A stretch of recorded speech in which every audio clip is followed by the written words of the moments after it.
Ya, Anda kembali bersama kami dalam Ada Apa Berita. Kita di segmen terakhir. Ini mungkin sekaligus closing segmen. Saya ke Pak Andreas dulu karena tadi dikatakan oleh Pak Andreas ya dalam ini yang berkeringat banyak nih untuk gol dalam Pilpres ini. Mungkin kalau Pak Andreas ini diukur sudah berember-ember begitu ya keringatnya ya. Nah, silakan ini Pak Andreas dulu closing segmen. Belum dapat upahnya ya, belum dapat kok sudah tiba-tiba profesional gitu kan repot ini ya, silakan. Kita nggak bicara soal keringat dan berapa ember keringat, tapi ya saya kira kembali kepada hal yang ya secara normatif. Saya kira ini wilayah hak prerogatif presiden yang seharusnya dipertimbangkan betul. Ya tadi untuk efektivitas, kalau saya lihat efektivitas pemerintahan itu penting. Efektivitas dalam arti bagaimana, termasuk juga dukungan dari parlemen.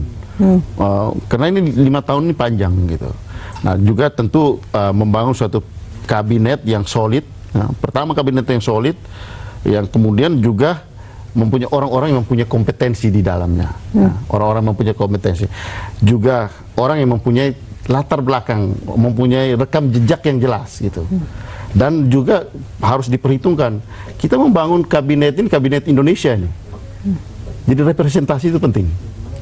Ya, ujung-ujungnya representasi atau dengan... Kenapa? Karena ini Indonesia. Nah, itu kan pemerintah, kabinet itu pemerintah. Ini politik. Bagi-bagi kan? Iya, bahasa ininya. Kalau politik tuh bagi-bagi lah udah. Iya, tapi kalau melihat statement-statement yang beredar saat ini nih Pak Andreas, menurut Anda bisa diimplementasikan tidak? Misalnya dikatakan nanti tidak boleh menjabat jabatan di partai politik, begitu kabinetnya, seperti itu. Kalau itu saya kira itu bisa diatur di dalam konvensi antara presiden dengan mereka-mereka yang akan diangkat itu gitu ya, dengan partai politik gitu. Tapi tidak perlu dijadikan suatu aturan yang ini nggak perlu. Baik, silakan Pak Jasir. Ini Pak Rahmat, jadi seperti saya sampaikan tadi bahwa menteri presiden itu jabatan politik. Nah, presiden butuh pembantu. Pembantunya juga jabatannya politik, bukan jabatan profesional. Kalau menurut saya, carilah pembantu-pembantu yang bisa meringankan tugas sebagai presiden, bukan pembantu-pembantu yang malah membuat beban. Nah, bagaimana? Seperti apa nih yang meringankan ini? Tentu dalam quote and quote, dalam pengertian mengelola kekuasaan dan mengelola politik ini sebagai penyelenggara negara. Kriterianya tentu pertama, dia mengerti tugas-tugasnya sebagai menteri. Kedua dari partai politik. Begini, yang kedua pemegang saham. Yang kedua dapat diterima baik oleh masyarakat dan rakyatnya. Nah, makanya saya paham Pak Andreas tadi, Indonesia ini Nusantara, ada 17.000 pulau. Itu juga dipertimbangkan antar wilayah, bukan hanya politik saja. Bukan hanya partai saja, mungkin Sumatera, mungkin Sulawesi, mungkin Ambon, Maluku. Ini juga penting karena ini komitmen terhadap Nusantara ini, apalagi komitmen gotong royong, komitmen Trisakti itu juga mensyaratkan seperti itu, Mbak Rahmat. Nah, inilah yang menurut saya yang penting juga, apakah Pak Jokowi atau teman-teman koalisi atau di luar koalisi ini memberikan masukan-masukan terbaik. Saya senang dengan masukan-masukannya Pak Prof. Taufik tadi. Ya. Karena beliau sebagai ahli manajemen juga mengerti soal politik.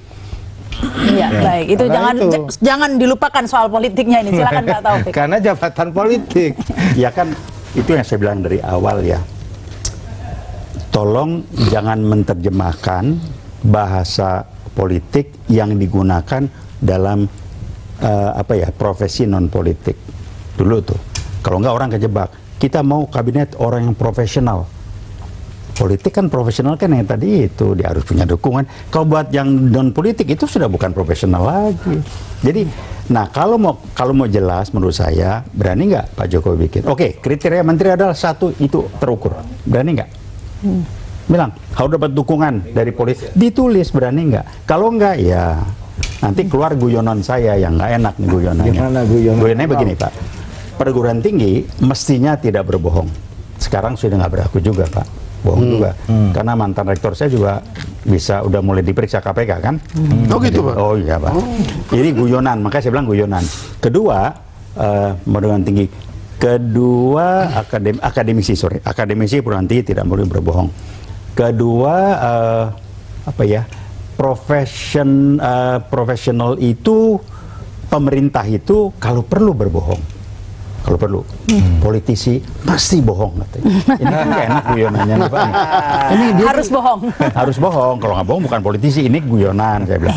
Apakah berlaku enggak ya? Nilai sendiri aja lah. Tapi yang nomor satu, saya berani mengatakan kampus juga sudah nggak begitu lagi. Jadi intinya semua bohong dong kalau gitu ya Pak. Iya, Anda yang bilang ya, bukan saya. Kemarin kalau kita lihat ya, Rahma, dalam arti bahwa ya di kabinet dan pemerintah penyelenggara negara sekarang, ya berapa yang kita anggap selama ini sebagai akademisi, yang ya mungkin itu yang dimaksudkan profesional, justru juga terjebak di dalam urusan-urusan so what gitu loh. Apa salahnya dari partai politik begitu loh?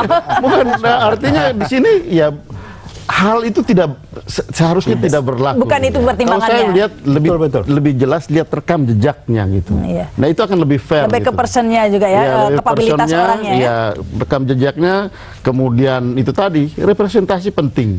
Dan kemudian ya penting juga kompetensi. Iya. Kompetensi fungsional untuk memimpin kementerian itu dan kompetensi politik. Nah, ini Kalau di terakhir ini. normanya sebenarnya kan cuma 6 Mbak Rahma syaratnya. Iya. WNI. Nah, Ya kan? Dia bertakwa kepada Tuhan yang Maha Esa. Itu jelas. Ngukurnya bagaimana itu Pak? Makanya itu Pak yang ada di norma. Itu kan norma rasional. Sehat, Pak, itu jasmani yang dan rohani kan begitu. itu bisa Nah, diukur. inilah yang menurut saya, dan dia punya kepribadian yang baik. Nah, maksud saya itulah aturan-aturan normatif. Bila presiden yang baru ini mau membuat aturan-aturan, ya dibuat dalam aturan misalkan code of conduct, aturan-aturan tertulis, kriteria. Kalau berani kan begitu, buat aturan tertulisnya, no problem. Kita juga akan mengikuti. Wong kita ini berjuang sejak Mengikutinya kampanye. sambil senyum-senyum tipis gitu ya. Iya kan akan mengikuti sesuai dengan kemauan Bapak Mengikuti, tapi Presiden lihat yang saja kita sudah nanti, menangkan. gitu ya. Enggak, Pak Rama ini selalu gitu. Kita akan mengikuti kemauan. Soalnya begini Pak Rama, saya sering politik ini dituduh nanti kalau pengurusnya jadi menteri dia tidak loyal kepada presiden. Jangan lupa, loyalitas politik ini juga akan dia loyal ke presiden karena baik buruknya kementerian ini atau presiden ini juga akan berimbas kepada partai politik. Baik, alasannya itu. Iya. Baik, ini waktunya sudah habis ini sayang sekali ini. Terima kasih nih Pak Jazil, Pak Andreas juga Pak Taufik. Memang apakah kabinet nanti akan ramping atau gemuk? Tapi seperti yang dikatakan tadi, di politik semuanya relatif. Jadi ya semuanya relatif. Kita nantikan saja nanti. Semua kita lah. Semua kita lah. Semua ada aja alasannya Pak. Ada aja lah. Iya, ada pemberitaan masih akan terus berlanjut hingga pukul 11 malam nanti. Saya Rahma Sarita, sampai jumpa.